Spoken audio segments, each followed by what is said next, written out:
Now, I already hear you. You're saying this is outlining, and that is not the case.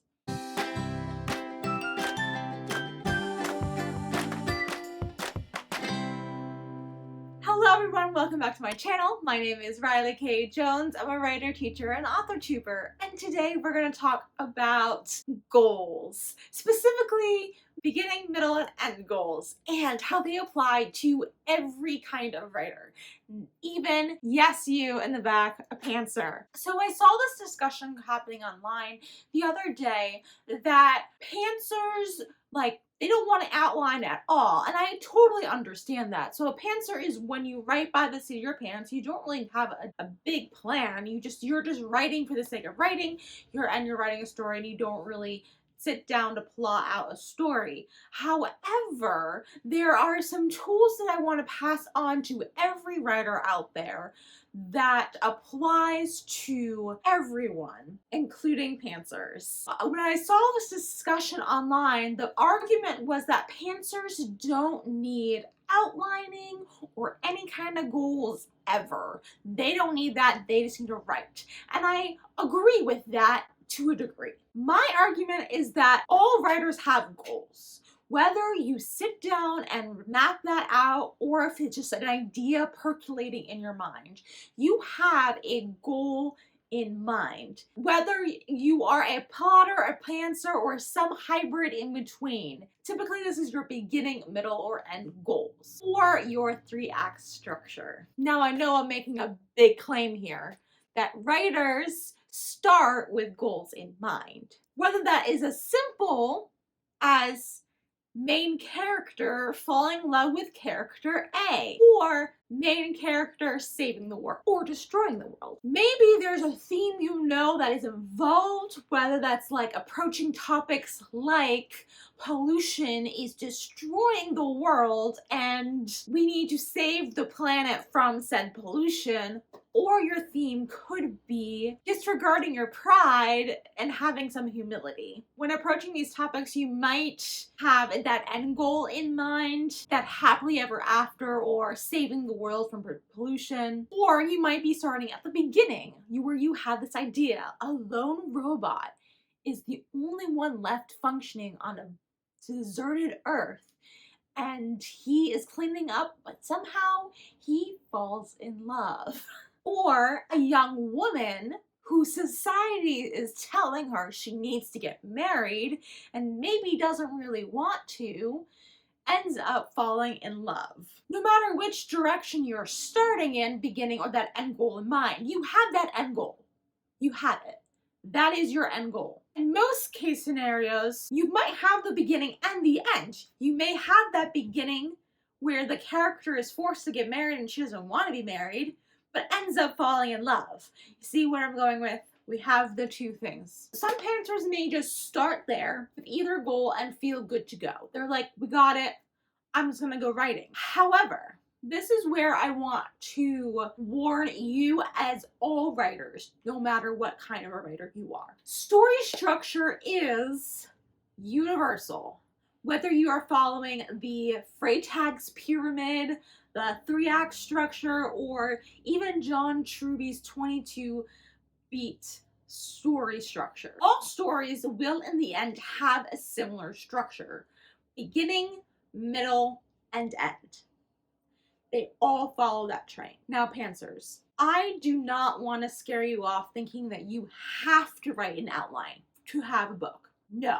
That is not what I'm saying. What I am saying is that you do need to have a goal, typically a character-based goal in mind, which you no doubtly probably already have. Maybe it's the main character falls in love with character A, or your main character feels hopeless and can't save the world but ends up saving the world. Maybe that is your goal. But what is missing between the beginning goal and the end goal is that middle goal. All stories have a midpoint turn where the story is going to move into that 3rd act to lead up to your climax. All stories have that. So you need to have that middle goal in mind. And middle goals are typically a type of reversal where something has happened to your character, where their main goal has changed slightly, or the plot has dictated a big change to happen that projects them to that end goal. It's kind of like a rocket boost into that middle goal. Before, they're just hopping little steps, making little discoveries, little changes. But that midpoint goal is going to be like fast, really quick rocket boost, Sonic fast type of goal. It could be as vague as you want it. It doesn't have to be this 22-step plan or knowing all the certain beats as you're writing. No, just have something in mind. It could be as simple as your main character almost kisses character A at that midpoint turn. But right before that, she finds out, or he finds out, that character B did something horrible that stops that kiss. Whatever you want it to be, whatever idea you have in mind, something needs to change there. And again, it doesn't even have to be written down, just something in the back of your mind, knowing that like halfway through the book, something needs to happen. Now, I already hear you. You're saying this is outlining, and that is not the case. You don't have to sit down and write out and figure out even what that thing is. Whatever that horrible thing is, you don't even have to sit down and write that out. If you're like, I'm a discovery writer, I need to pants and figure that out, do it. Just know that you are writing towards, okay, something has to happen at this point. In this point of the story, something has to happen. I need to be leading up to that middle part that's gonna give me that end goal, that end desire that I want. It is something that you just keep in your headspace and just keep writing. And you know, sometimes that goal can change. It's totally fine. Maybe you're thinking, oh, main character gets with character A, but character B that you have been writing and learning about this whole time, you're like, wait a second, my main character and character B actually end up better together. So maybe your goal is still the same, but you have changed things around as you figure out who your characters are. Like maybe through writing you find out that character B actually, who's this mean and distant fellow in your book, who actually proposes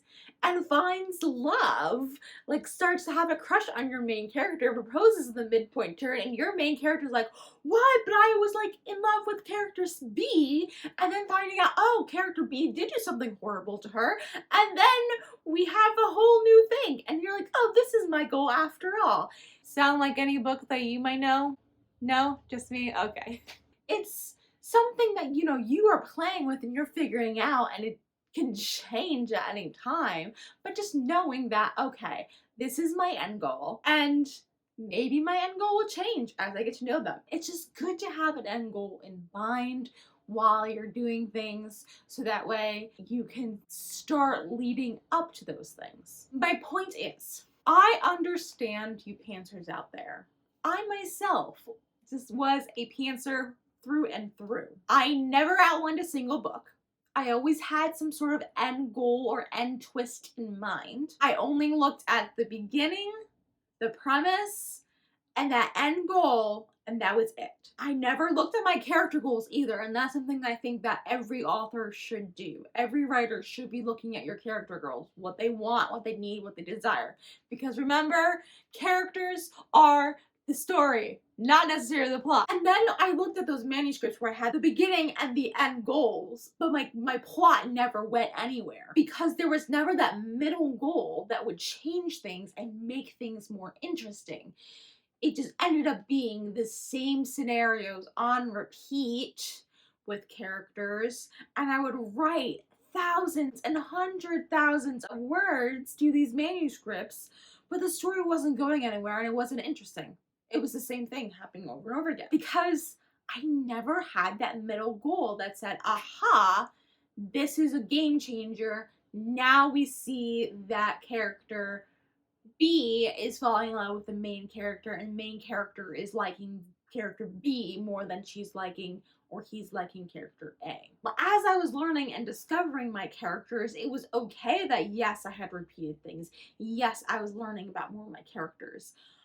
But I wished that I had that middle goal in mind, even if it was just like something needs to happen. Maybe it's they discover a body. Maybe it's that new interest character. Maybe it's character D does something horrible to your main character. Knowing that something has to happen for the better of the character when you're going through. I wish I had that because I would not have wasted so much time and words on a project that actually went nowhere and I ended up scrapping the entire project. So, this is my advice. Take it or leave it. It's up to you. Writing is your own journey, and in writing is a discovery process. What works for you might not work best for me. And I'm not telling you that this method would solve all your problems. That is not the case. Writing works for different people. But maybe for some of you out there who were like me, this method will help you as a discovery writer tighten up your first draft to have a better one. And that is all we have for today's video. Thank you guys so much for watching. And if you guys have any writer tips that you have found helps with writing your first drafts, let me know in the comments section down below. And if you like this video, make sure to let me know and the algorithm know by giving this video a nice big thumbs up. And if you haven't already, click subscribe. I release new videos on all things writing and reading every Thursday. Thank you guys so much for watching. I'll see you next time. Keep writing, keep reading, and stay creative. Bye!